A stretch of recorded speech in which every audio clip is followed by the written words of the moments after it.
Welcome back to another video, guys, and in today's video we're going to show you how to do a firmware upgrade on a Konica 558e Bizhub copier. So stay tuned and we'll show you the ropes on how to do it. Alright, so here we have our 558e and we're going to go ahead and do the firmware upgrade. But before we do that, we have a finisher from a 4 series that is not going to be compatible with this firmware.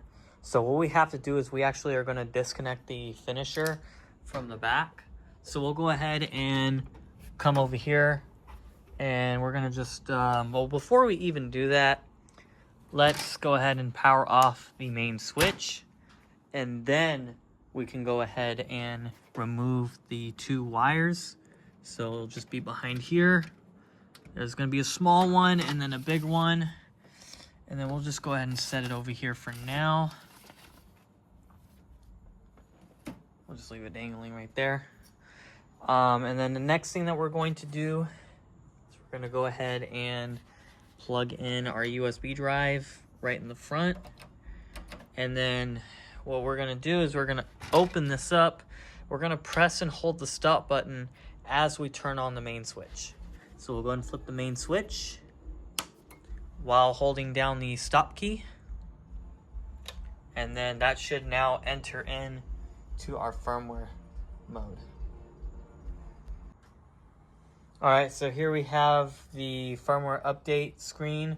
Right here we're just updating the MFP controller in the scanner and printer and ADF, and then everything else is pretty good. We're going to go ahead and hit start.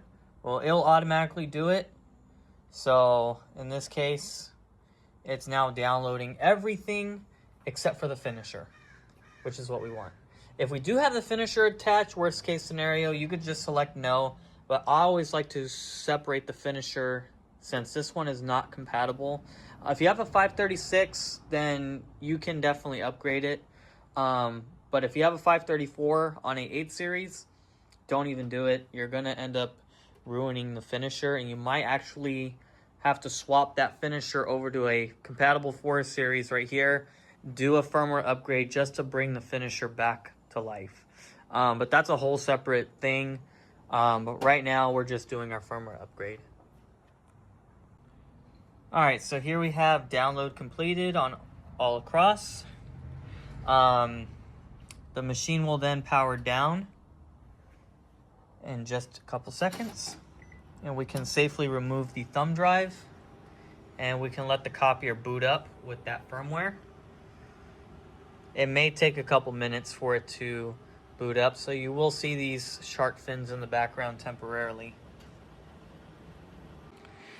Alright, so since the copier had booted up successfully, I went ahead and shut down the copier to plug the finisher back in, and then I booted the copier back up again.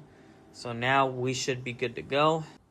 Alright, so our copier came back up, and we can go ahead and take a look at that version that is loaded. The finisher works. So we are alive.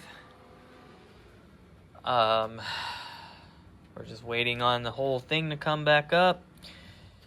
And we'll go to utility, device information, and we are on GC3YE,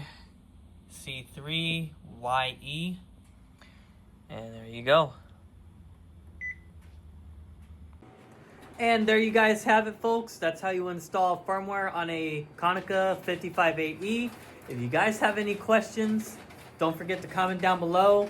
And you can always call in or go on our website at www.readytocopy.net. We will see you guys again in the next video.